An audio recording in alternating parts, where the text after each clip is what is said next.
Hey everybody and welcome to Chairman of the Board. Today I'm going to be reviewing Captain Sonar, which is a real-time game for 2 to 8 players, which pits a team of submariners against another team of submariners, and they basically fight until one team is left standing. Now, this game is so unique and unlike anything else. The idea and concept is absolutely so original. Basically, each player on these teams has a very unique and individual role, such as being the captain and navigating your submarine, the engineer, whose job is to kind of ensure that every person's, all the technology is working efficiently and is all up for use. You've got the radio operator who is trying to listen to the other captain and try and basically deduct where they are on a map. So you can use your technology against them. And then you've got like a weapons expert who kind of charges up your systems and the like. Now I have to say before I go any further that this game really does kind of require at least 6 people to get its full potential. Having a team of 3 against a team of 3 really does bring the game to life, and any less than that can be a bit of a stretch to basically get the most out of the game. The game also comes with a kind of a non-real-time variant of the game, which isn't quite as good in my opinion. It's a bit more methodical, but a bit slower and takes a bit of the excitement out. Now, this is a really strange game because I've had this in my collection for quite a while now. I've played this a hell of a lot. And I found it very, very hard to kind of formulate a solid opinion on it because I do have mixed feelings on the game. Because as I said, in one respect, I think it's so cleverly designed. Again, those unique roles in a real-time situation, and it feels really thematic. It's so tense, and you do feel like you're being tracked at any time. You could be attacked, and it is super, super tense. And communication is so, so important in this. But the problem I have with it is kind of in relation to its, the nature of the game being a real-time game, because it is very chaotic. At least it can be really chaotic and very hard to govern as well, which you'll find with a lot of real-time games, because there are so many things going on at the same time that the system itself is quite fragile, because you just cannot tell if someone else is cheating. I'm not saying they would or anything, but it's a game that kind of relies a lot on trust and that everyone's doing the right thing. The slightest mistake can completely throw the other team off. So again, that system is very, very fragile. That being said, if you've got a team of really competent players who are all in on this game, fully invested, and want to play the game to maximum efficiency, then you're going to get a hell of a good experience out of this. It is really cleverly designed. And if everybody plays in an integral way and fully understands the rules, then it is a very, very good game. But as I said, the fragility of the game is kind of a bit of a hindrance, because it's not a game that you kind of bring out regularly on a game night, because it has that kind of party-esque kind of convention-y feel to it. Obviously, because the player count required is quite high as well, that you're going to have to kind of teach this game to new players often. And because every role is so individual, explaining it can be quite tricky because, again, there's nothing else like it, so you can't really compare it to anything else. Also, if you have one player who isn't really buying into it, isn't really know what's going on, it just throws the game into complete chaos. The other team, say I was the radio operator and I was listening to the other team's captain, if they aren't very clear with their commands, then my whole game can just be thrown into complete turmoil. And it really is, the quality of the game is really dictated by the communication between both the teams, and also between the individual teams respectively. So, as I said, the fragility of the game is a bit of a problem for me. It is very chaotic, very easy to point the finger at other players for ruining the game or for making the game fall flat and stuff like that. And, you need to be in the right headspace for this. You need to be fully engaged and fully on board and invested in the game, because if you're not, as I said, the game will fall apart. Some very good deduction here. I think the radio operator role is extremely clever. The fact that you are tracing someone's movements with like a dry erase marker and trying to fix it on this map so that you can physically work out where your movements can fit on the map, because you can't ever backtrack on yourself. So only a certain amount of spaces on the board will physically be possible for you to be there as the game develops. And keeping your weapon systems and technology basically up and working is really important too, and a real trick to it. So the communication between the engineer, the radio operator, and the captain is just very clever, how each one kind of synergized with each other, and they do rely on each other to work at maximum efficiency. But not only that, you've got to concentrate on what the other team are doing as well. So it really is tense. Every kind of movement could be your last. I love some of the use of this technology on these submarines as well. You can shoot the torpedoes, get indirect and direct hits, plant mines. You can kind of go into silence and try to throw the other radio operator off track.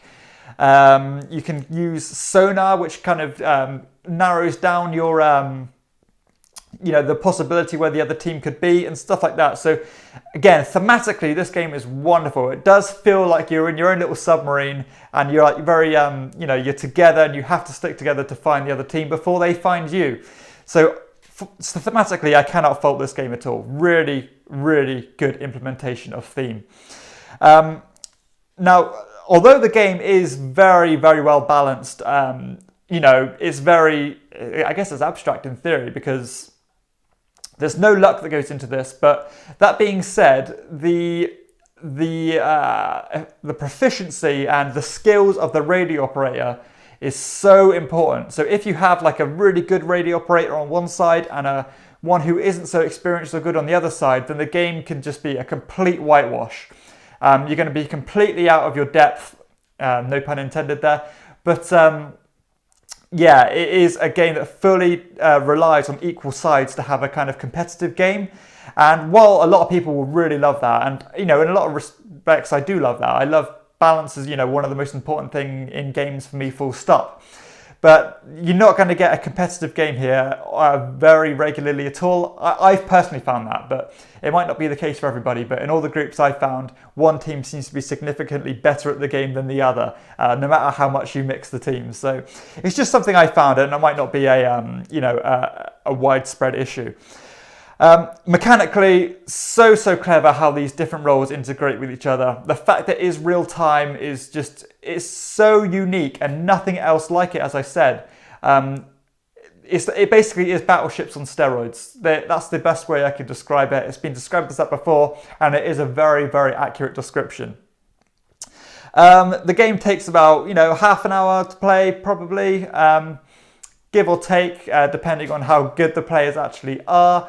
But sooner or later, you're going to run out of moves to make, and you have to surface. And when you surface, you have to give your exact grid reference. So that's obviously going to massively deduce where you're going to be, and basically funnel towards the end of the game. So the time investment is good.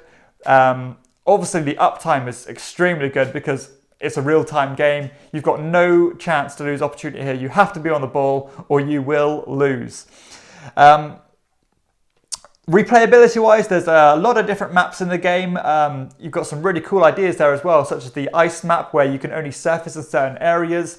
You've got ones that have mines already built into the map, so you can detonate those and try and attack the other players that way.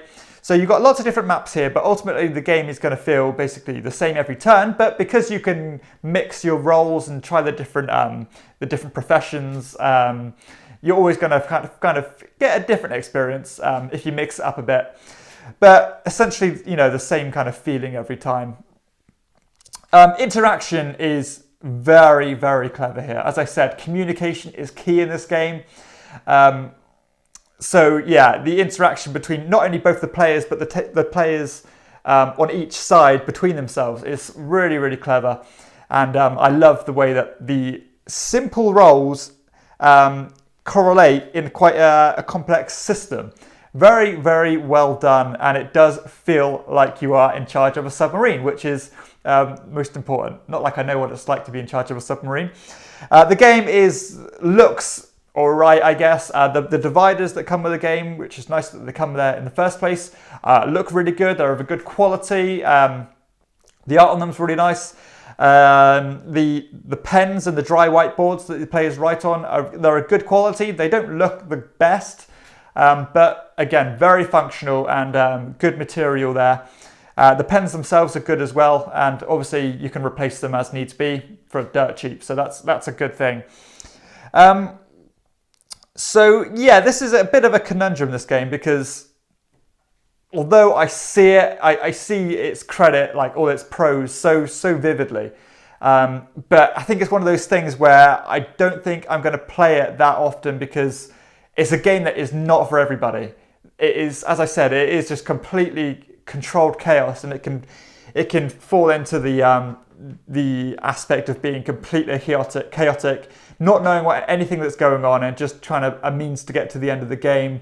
The rules completely go out the window at times, so you do have to be on the ball and make sure everybody is confident with the game to get the best out of the game. It's not a game that you can just wing and just hope it goes well, because it can fall flat if you do that. I've had games of this that have been really tense and completely great exhilarating experiences, but I've also had games that fall completely flat and just weren't fun at all. Games where there's a bit of back and forth between one radio operator and the captain, where the radio operator kind of disputes what the captain has previously said, because they might have attacked a spot where they've deduced where they definitely are, and the captain says they're not there, and because they've gone west and actually they've gone east, so it throws the game completely out the window, and it kind of just makes a void game. So it is a fragile system. That's the only way I got to kind of reiterate this time and time again. The game can quickly fall off the rails. That's something that I found anyway. I've played this at least 10 times now, and I felt that it's been a regular thing. Probably in at least half the game since I've played this, it's gone off the rails. So overall, I think it is a very well designed game. Just as I said, unique in almost every aspect. The real time thing, this is I'm not the biggest fan of it. I kind of worked out the more and more I've played real time games. There are some out there that I really like, but I think the chaotic and frantic nature of them is starting to turn me off a bit. But as far as they go, this is probably one of the, it's one of the benchmarks of real-time games, and some people are going to absolutely love it because it's unlike anything, as I said. So overall, I like the game. It's not going to stay in my collection, but I'll happily play it at gaming days or kind of convention-y type events where there's a lot of players to cater for, and everybody is a gamer and they understand how the game works. But yeah, this one's not going to stay in my collection, but again, it's a good game, just not right for my group. So that's my thoughts on Captain Sonar. If you have enjoyed the video, please hit like and subscribe to my channel, and check out my other videos too. For everyone else, I'll see you next time on Chairman of the Board. Bye.